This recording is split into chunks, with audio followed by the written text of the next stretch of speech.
ముఖ్యమంత్రి గారి మాటలు ఖండిస్తున్నాం. ఈ రోజు కేబినెట్ సమావేశంలో సమగ్ర శిక్ష ఉద్యోగుల సమస్యలను పరిష్కరించాలని, తమ సేవలను గుర్తించి రెగ్యులర్ చేయాలని కామారెడ్డి జిల్లా సమగ్ర శిక్ష ఉద్యోగులు మున్సిపల్ ఆఫీస్ నుంచి ర్యాలీగా వెళ్లి సాగర్ చౌరస్తాలో మానవహారం నిర్వహించి రోడ్డుపై బైఠాయించారు.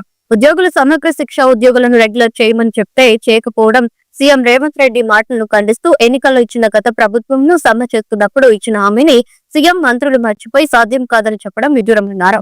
పంజాబ్, హర్యానా, సిక్కిం, జమ్మూ కాశ్మీర్, హిమాచల్ ప్రదేశ్ ఇలాంటి ఇతర రాష్ట్రాలలో సమగ్ర శిక్ష ఉద్యోగులు రెగ్యులర్ చేశారని, తెలంగాణ రాష్ట్రంలో ఎందుకు చేరని ప్రశ్నించారు. హైకోర్టు ఇచ్చిన 16 జీవో క్రమబద్దీకరణకు అడ్డొస్తే సుప్రీంకోర్టు ఇచ్చిన తీర్పు సమాన పనికి సమాన వేతనం ఎందుకు ఇవ్వరని, ఇదేనా కాంగ్రెస్ ప్రజాపాలనని ఆవేదన వ్యక్తం చేశారు. ఈ రోజు నిర్వహించే కేబినెట్ సమావేశంలో తమ అంశాన్ని చర్చించి పరిష్కారం చూపాలని ఉద్యోగులు డిమాండ్ చేశారు.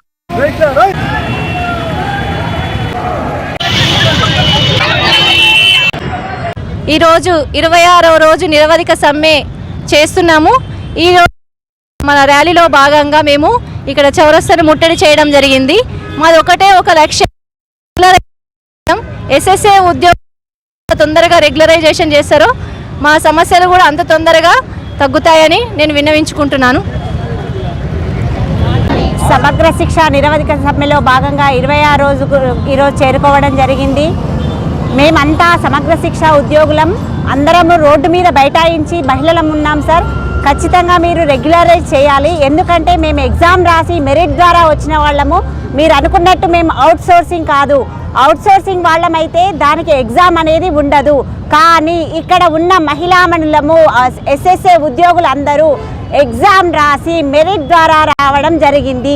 ఇది ఖచ్చితమైన స్పష్టంగా మీరు ఒకసారి తెలుసుకొని మీరు మమ్మల్ని అందరినీ రెగ్యులర్ చేయండి. రెగ్యులర్ చేయడం మీకు వీలు కానప్పుడు అట్లీస్ట్ పే స్కేల్ ఇచ్చైనా మా అందరినీ ఆదుకోవాల్సిందిగా కోరుచున్నాము. సార్ మీరు ఒకసారి అంతా తెలుసుకోండి సార్. తెలుసుకోకుండా మీరు స్టేట్మెంట్ ఇవ్వకండి. నిన్న స్టేట్మెంట్ ఇచ్చింది మాకు చాలా బాధాకరంగా ఉంది. దాన్ని మేము అందరము ఖండిస్తున్నాము. మేము నైట్ డ్యూటీలు, హాలిడే డ్యూటీస్, ఫెస్టివల్ డ్యూటీస్ అన్నీ చేసి మేము ఇంత కష్టపడి ఎంతోమంది ఆడపిల్లలను బాగుపరిచిన సమయంలో మీరు అది కూడా ఆలోచించకుండా మీరు కఠినమైన నిర్ణయాలు తీసుకుంటున్నారు. మీరు కఠినమైన నిర్ణయాలు ఇలాగే తీసుకుంటే మా సమ్మెను ఇంకా ఉధృతం చేసి ప్రభుత్వానికి ఇంకా వ్యతిరేకంగా అవుతాం. వ్యతిరేకం కావద్దని ఇన్ని రోజులు మేము సానుకూలంగా స్పందించడం జరుగుతుంది. కాబట్టి మేము సానుకూలంగా ఉన్నాము కాబట్టి మీరు కూడా సానుకూలమైన నిర్ణయాలు ఇస్తారని మేము 100% భావిస్తున్నాము. ధన్యవాదాలు. 26 రోజులుగా సమ్మె చేస్తున్నాము సార్. రేవంత్ సార్ దయచేసి మమ్మల్ని మేము 26 రోజులుగా మా గొంతులు పోతున్నాయి సార్. మేము మొరపెట్టుకుంటున్నాం, మీకు వినబడతలేదు సార్. మా మీద దయ చూడండి. మేము 26 రోజులుగా సమ్మె చేస్తున్నాం. మా బాధలు గుర్తించండి. మేము ఎట్లంటే వట్టిగా మీరు అనుకుంటున్నారు మేము స్కీమ్ ద్వారా వచ్చిన మెరిట్ కామ్ ద్వారా ఇంటర్వ్యూలు మమ్మల్ని జాబ్లో మీరు ఒక్క గురించి తెలుసుకొని మాకు రెగ్యులర్